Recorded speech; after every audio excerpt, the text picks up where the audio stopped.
And we're almost halfway through 2025. You've been around for a long time. You've been around President Trump for a long time. Give me your take on the state of things within the Trump administration 2.0, as I call it, and what are the top priorities heading into the summer? Well, what's up, freedom fighters?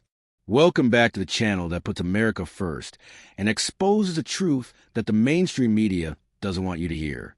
If you love this country, the Constitution, and our God-given rights, hit that like button, subscribe, and ring the Liberty Bell so you never miss a video. Summer.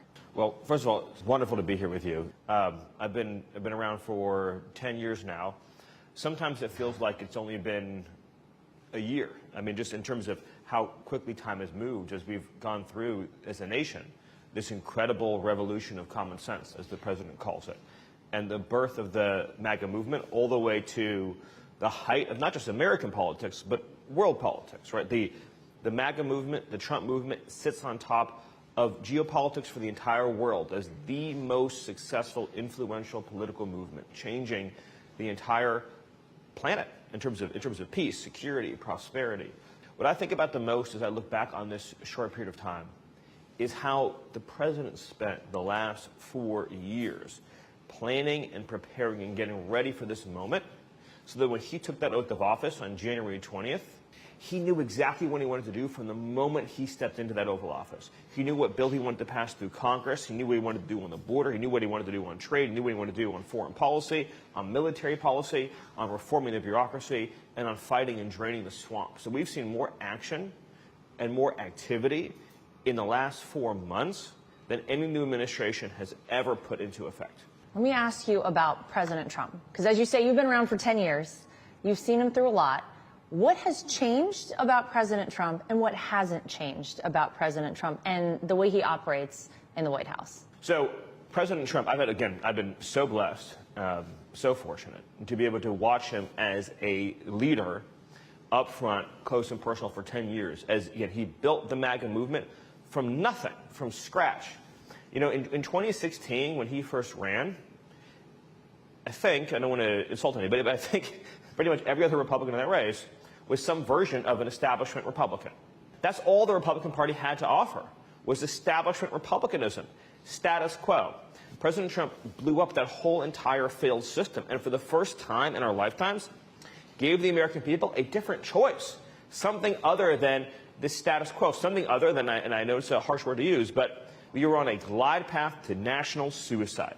Between open borders, between uncontrolled bureaucracy, between our total surrender on trade and economic policy, the throttling of American energy, the destruction of our culture, our education system, and the destruction of the rule of law, we were going to become a failed nation. And he changed all of that, and he offered people not just a choice, but hope for the first time in their lives. They had hope that somebody in this system would fight for them.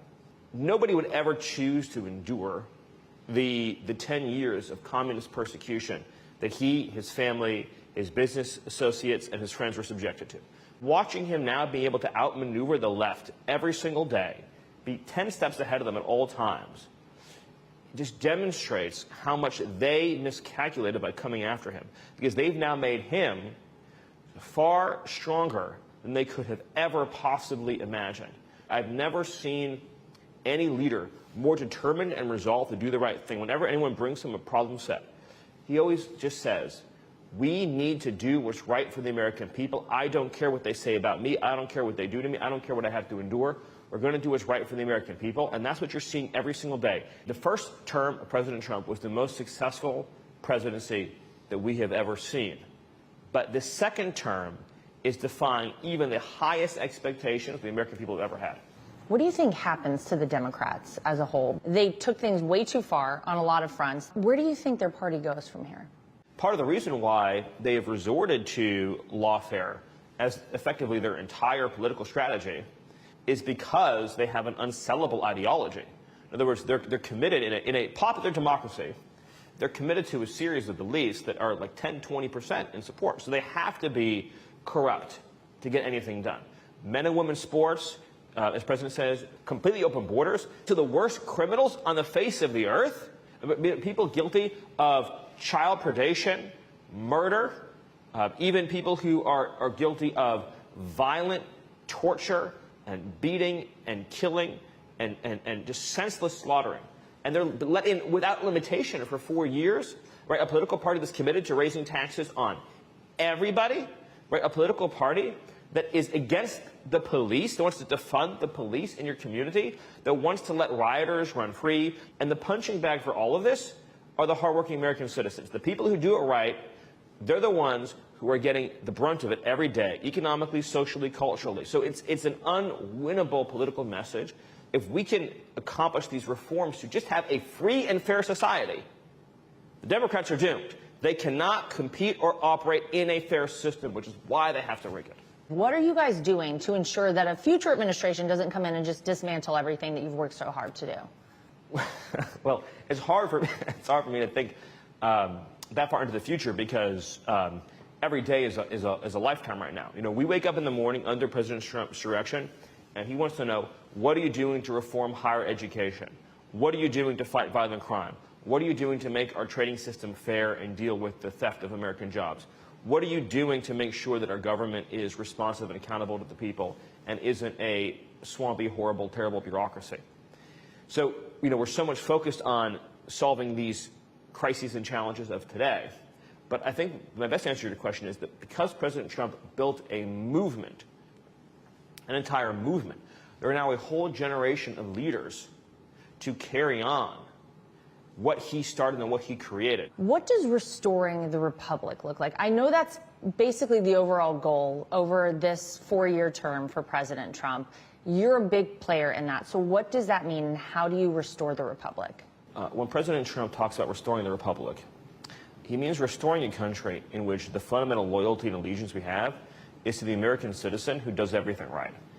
And that's why the system has been such a travesty for so long, is that the people who they work hard in a job that perhaps is thankless, nobody's appreciating them. They earn enough money, barely, to support their family, to take care of their kids, to take care of their loved ones. They follow every rule, they pay every tax no matter how outrageous. And they look around them, and everybody else that isn't doing it right is getting rewarded. So the scammers and grifters in Washington, D.C. are getting rich. The illegal aliens are getting rich.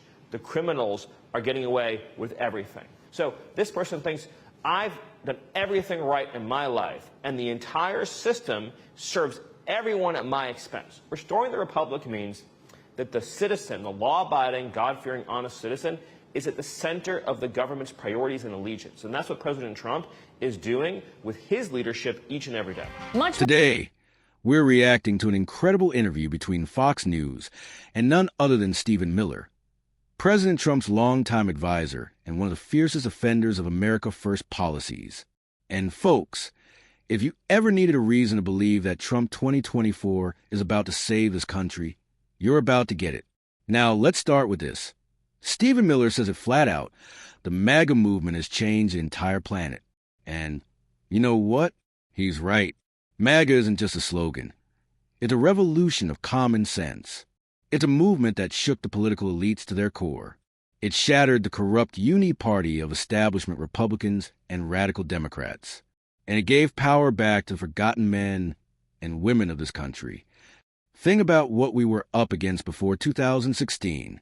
Globalism, open borders, manufacturing jobs shipped overseas, our energy sector strangled by climate cultists, law-abiding Americans treated like second-class citizens while criminals, illegal aliens, and bureaucrats thrived off our taxes. Trump put a stop to it. And now, in 2025, according to Miller, Trump didn't come back to figure it out. He came back with a plan. That's what separates him from every other politician. He's not winging it. He's not flipping through poll numbers or asking what the media wants. He knows what has to be done. Secure the border, crush crime, fix our trade policies, and drain the damn swamp. And let's talk about the swamp for a second. Miller makes a great point. The deep state isn't just some conspiracy theory. It's the reality we're living in. Unelected bureaucrats, weaponized federal agencies, and activist judges who think they run the country. Trump's working day in and day out to rip that cancer out of our government. Miller absolutely nails it when he exposes the Democrats' playbook, lawfare. They don't have ideas. They have subpoenas. They can't win with policy, so they try to win by persecution, whether it's Trump, his family, or his allies. If you stand up for America, they'll try to destroy you. That tells me we're over the target. Their ideas are unsellable. Trans men and women's sports, open borders for violent criminals, defund the police, raise taxes. Are you kidding me? That's not a platform. It's a suicide note. And the American people are done with it. But restoring the republic isn't just about beating the Democrats. It's about returning power to the American citizen. Miller described the everyday patriot who follows the rules, pays their taxes, serves their community, and still gets shafted by the system. That has to yendi. This country belongs to people who build it, not the ones who bleed it dry. I was especially fired up by what Miller said about immigration. We're finally getting an immigration system that respects our values, self-sufficiency, assimilation, obeying the law, not this broken free-for-all where illegals get health care, hotel rooms, and iPhones while veterans sleep on the streets. That is the America First difference. And how about education? Trump and Miller are going after woke universities and corrupt school systems that indoctrinate instead of educate. About time. Our kids should be learning history, civics, math, not how to hate their country or be ashamed of their skin color. Listen, folks, the media won't tell you this, but we are in the middle of the most important fight in our nation's history. This isn't just another election cycle. This is about restoring the republic, bringing back law and order, rebuilding the American dream. Stephen Miller showed us that there's a plan. Trump's not just a man. He's a leader of a movement that you are a part of. So don't sit this one out. Speak up. Share the truth. Talk to your neighbors. Vote like your country depends on it. Because it does. The MAGA movement didn't just change the planet. It's about to save the United States of America. Until next time, keep your head on a swivel, your Bible closed, your powder dry, and remember, the Constitution is not suggestion. God bless you, and God bless the United States of America.